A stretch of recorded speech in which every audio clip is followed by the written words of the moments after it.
မတမာတဲ့အမြင်နဲ့ဖွင့်တယ်လို့မတမာတဲ့အတွေးလည်းကျွတ်လို့နဲ့ဖွင့်ရမှာပေါ့တကယ်လို့များမတမာတဲ့အမြင်နဲ့မတမာတဲ့အတွေးဆိုတာတွေကိုအနဲ့ပွင့်သွားပြီလို့ဆိုလို့ရှိရင်မတမာတဲ့အပြောလုံးနေတွေနဲ့ကြိုးစားနှိုးချစိတ်ထားတွေကိုလည်းပဲအနဲ့ပွင့်သွားပါတကယ်လို့များမတမာတဲ့အပြောလုံးနေနဲ့ကြိုးစားနှိုးချစိတ်ထားတွေကိုအနဲ့ပွင့်သွားရင်တမာတဲ့အပြောလုံးနဲ့အနေနဲ့ကြိုးစားနှိုးချစိတ်ထားတွေလည်းပဲအနဲ့ပွင့်သွားမှာပါလို့သူပြောချင်တယ်ဒီတော့မတမာတဲ့အမြင်ကိုကျွတ်လို့အနဲ့ဖွင့်မယ်မတမာတဲ့အမြင်ဆိုတာဘာလဲလို့ဆိုလို့ရှိရင်အစိုးပိုင်းကအစွန်းရောက်တဲ့လမ်းတစ်လမ်းကိုကျွတ်တို့ဒါအနဲ့တိပဲဖွင့်ပေးခဲ့ပါတယ်အစွန်းရောက်တဲ့လမ်းတစ်လမ်းကိုအနဲ့တိပဲဖွင့်ပေးခဲ့ပြီးဖြစ်တဲ့အတွက်ဒီအစွန်းရောက်တဲ့လမ်းတစ်လမ်းရဲ့အနဲ့တိပဲတွေသိပြီးသွားကြပြီလို့ထင်ပါတယ်ကာမအာယုန်တွေရဲ့ချမ်းသာပေးတဲ့ချမ်းသာဒုက္ခတွေကိုညှိကပ်တာကိုထပ်ပြီးတော့ဖြည့်ဆည်းတဲ့လုပ်ငန်းမျိုးနောက်ကိုလိုက်လုပ်နေတာဟာလည်းပဲအစွန်းရောက်မှုတစ်ခုလို့ဆိုတာမျိုးကိုစကလုံးတစ်လုံးနဲ့ကျွတ်တို့ပြန်ပြောရမယ်နောက်ထပ်အစွန်းရောက်မှုတစ်ခုကိုပြောရမယ်ဆိုရင်တော့ယူပနဲ့အာယူပတွေကိုကောင်းလာတယ်ဆိုပြီးတကလားပွားများပြီးနေတဲ့လုပ်ငန်းကိုလည်းပဲဒါအစွန်းရောက်မှုတစ်ခုလို့ပြောရကောင်းပြီဒါလို့ဆိုရင်မတမာတဲ့အမြင်ဆိုတာပါလေဒီအစွန်းရောက်မှုနှစ်ခုကိုပေါင်းပြီးသူမြင်တဲ့အမြင်ဒါမတမာတဲ့အမြင်ပေါ့လို့သူတို့ပြောအစွန်းရောက်တယ်လို့ဆိုပါတော့ဒီအစွန်းရောက်တာတွေဟာမတမာတာတွေပေါ့အဲ့ဒီအစွန်းရောက်မှုနှစ်ခုကနေလွတ်မြောက်တဲ့ဟာအလေလတ်လို့ဆိုတော့ဒီလေလတ်ဟာအစွန်းရောက်မှုနှစ်ခုမဟုတ်တာကနေပြီးတော့မြင်တဲ့အမြင်ပဲဖြစ်ရမှာပေါ့လို့ဒီလိုပြောအဲ့တော့တမာတဲ့အမြင်ဆိုတာဘာလဲလို့မေးရင်တော့မတမာတဲ့အမြင်ကလွတ်တာလို့ဆိုတော့မတမာတဲ့အမြင်ကဘာလဲခုနကအစွန်းရောက်မှုနှစ်ခုအပိုင်းဆိုင်ရာမြင်တဲ့အမြင်လေးလို့ပြော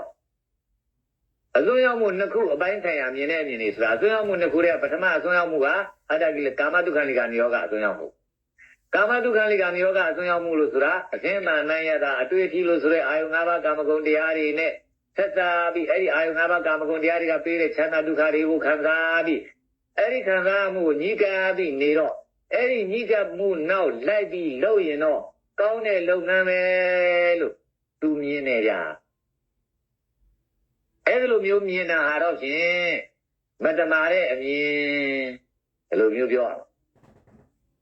အဲ့လိုကလေးသာလားမတမာတဲ့အမြင်ကလို့ဆိုတော့ကောင်းပြီတလို့ဆိုရင်ကာမတော့မဟုတ်ဘူးယူပနဲ့အာယူပအတွေးတွေကိုပယ်ပြစ်တဲ့လုပ်ငန်းပဲဖြစ်ဖြစ်ရုပ်တွေကိုဖြုတ်ပြစ်တဲ့လုပ်ငန်းပဲဖြစ်ဖြစ်အဲ့ဒီလုပ်ငန်းကိုလုပ်နေရတာဟာတော့ဖြစ်အလွန်ကြီးတဲ့လုပ်ငန်းဖြစ်တယ်လို့သူမြင်တယ်အဲ့ဒီလိုသူမြင်ရင်လည်းပဲသူမြင်တာဟာတော့ဖြစ်အတ္တကိလပဌာနိယောကအစွန်းရောက်တဲ့အမြင်အဲ့ဒီလိုဖြစ်တဲ့အတွက်ကာမတုခံလိကာနိယောကအစွန်းရောက်တဲ့အမြင်နဲ့အတ္တကိလပဌာနိယောကအစွန်းရောက်တဲ့အမြင်အဲ့ဒီအမြင်နှစ်ခုဟာတော့ဖြင့်ဒါမတမာတဲ့အမြင်ပါလို့သူပြောချင်တယ်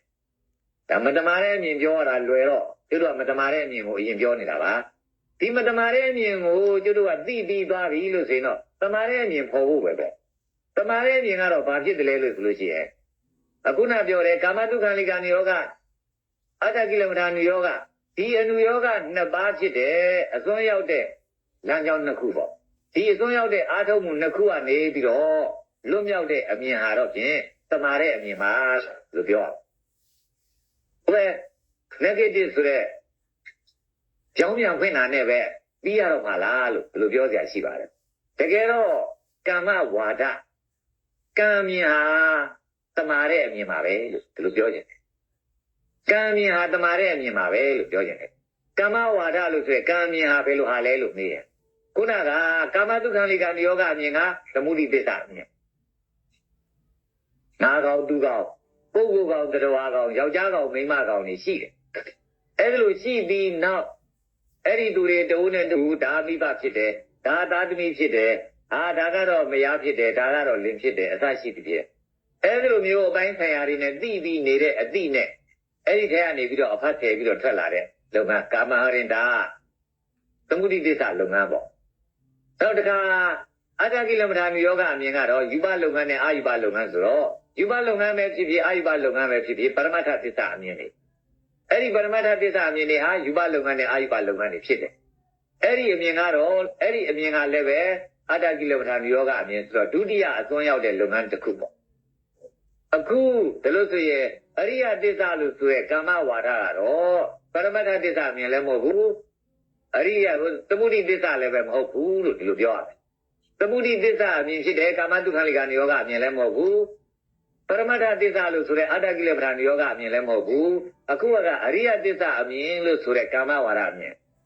်ဒီနေရာလေးမှာဒီလိုကလေးပြောနေလို့တော့နားထဲမှာရှုပ်ညံနေကြမလားပေါ့ဒီထဲမှာနားထဲမှာမရှုပ်အောင်လည်းကျွတ်တော့ပြောရမယ်လို့ဆိုလို့ရှိရင်ကာမတုခံလိကနိရောဓအမြင်ကလူအမြင်အတ္တကိလေသာနိရောဓအမြင်ကတော့ဓာတ်အမြင်မပြောပါလူဖြစ်လိုက်လို့ဒသတိပြတ်သွားပြီလို့ဆိုလို့ရှိရင်တော့ဒါဓာတ်တွေဖြစ်သွားတော့တာပဲလေပထဝီအာဘောတေရောဝါယောဆိုတဲ့ဓာတ်တွေဖြစ်သွားတော့တာပေါ့အဲ့ဒီဓာတ်အမြင်ကအတ္တကိလေသာနိရောဓအမြင်သမုဒိအမြင်ကကာမတုခံလိကနိရောဓအမြင်ကောင်းပြီဒါလို့ဆိုရင်ဒီမိသိမပฏิပဒါလို့ဆိုတဲ့တတိယအမြင်ဖြစ်တဲ့မြတ်စွာဘုရားရဲ့အမြင်ကဘာအမြင်လုံးလို့မေးရင်အရိယသစ္စာအရိယသစ္စာအမြင်ကဘာအမြင်လုံးဆိုတော့ကာမဝါဒကာမဝါဒအမြင်လို့မြန်ရှိရသေးသလားလို့ခင်ဗျားတို့ထင်ကျင်ကောင်းထင်ကျင်ကြတကယ်တော့ခင်ဗျားတို့ကထင်ကျင်ကြည့်မှဒါလည်းသိရမယ်ဗျာနော်လူအမြင်ရဲ့လူအသိပိုင်းဖြစ်တဲ့ဓာတ်အမြင်ရဲ့ခုနအစွမ်းရောက်အမြင်နှစ်ခုရဲ့နာမည်တွေနော်လူအမြင်ကကာမတုခံလိကနိရောဓအစွမ်းရောက်အမြင်နောက်တစ်ခါဓာတ်အမြင်ကအတ္တကိလေသာနိရောဓအစွမ်းရောက်အမြင်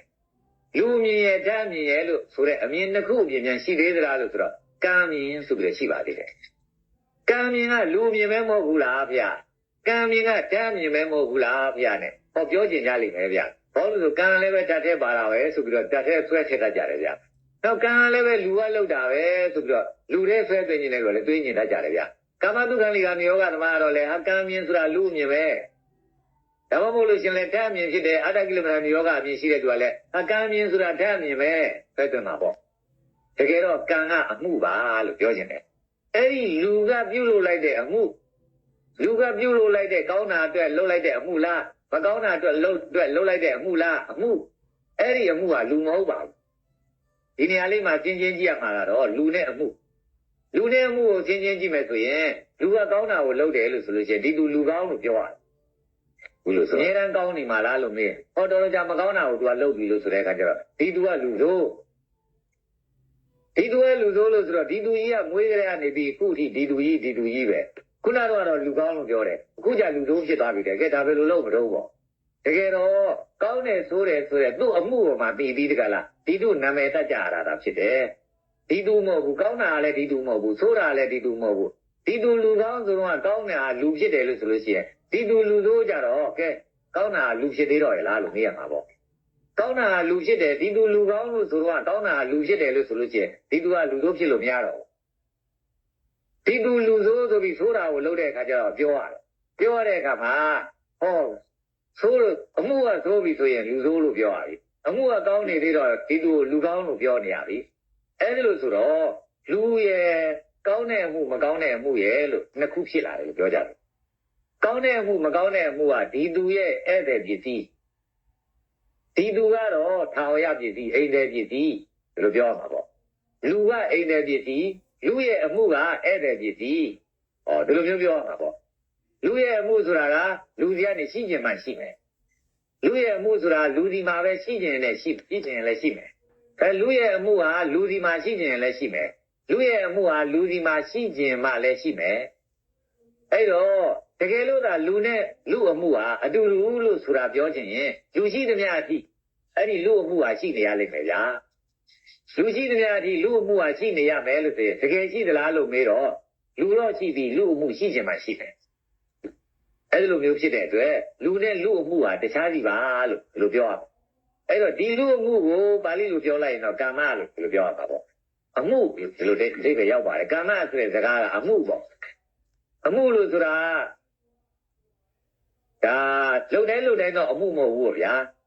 ဟိုတင်းလို့ပေါ့အခုခေတ်မှာယုံကံကနာတွေကိုရောက်တယ်လို့ဆိုတဲ့ကိစ္စတွေကိုဘာလို့ပြောရတယ်လဲလို့ဆိုတော့အမှုလို့ဒီလိုပြောရတယ်အမှုလို့ပြောရလို့မလို့ယုံကံကနာရောက်တဲ့ဟာမှအမှုနော်လောက်တာတိုင်းအမှုမဟုတ်ဘူးလို့ဒီလိုပြောရအဲ့ဒီလိုမျိုးလိုပဲကျုပ်တို့ကမ္မပဋ္ဌမြောက်တယ်လို့ဆိုတဲ့အားကြောင့်မှအမှုလို့ပြောမယ်နော်လူပြောတိုင်းလောက်တိုင်းကိုအမှုလို့ပြောမှာတော့မဟုတ်ဘူးလို့ဒီလိုပြောရတယ်ဒါလေးကတော့သကပူလေးလို့ခုနစကားကိုပြန်ကောက်မယ်ဆိုရင်အမှုဆိုတာလူမဟုတ်ဘူးလို့ဆိုတာကိုကွဲပြားအောင်နည်းနည်းပြောနေတာနောက်တခါအမှုဆိုတာဓာတ်မဟုတ်ဘူးလို့ဆိုတာကိုလည်းပဲကွဲပြားအောင်ပြောနေရမယ်ဓာတ်ဆိုတာကအပေါင်းပစ္စည်းကြီးအဲ့လိုပစ္စည်းဖြစ်တဲ့အတွက်ဒီဓာတ်ထဲကနေပြီးတော့တိချပြီးတော့လူရဲ့အမှုကလေးတတ်ကိုဒါလဲကမ္မလို့ပြောတယ်လို့ဒီလိုမျိုးလေးမှတ်သားပေးကြပါအဲ့လိုဖြစ်တဲ့အတွက်ဒီ အမှုဆိုတာတွေဟာကံနေပါပဲလို့ဟောအမှုဆိုတာ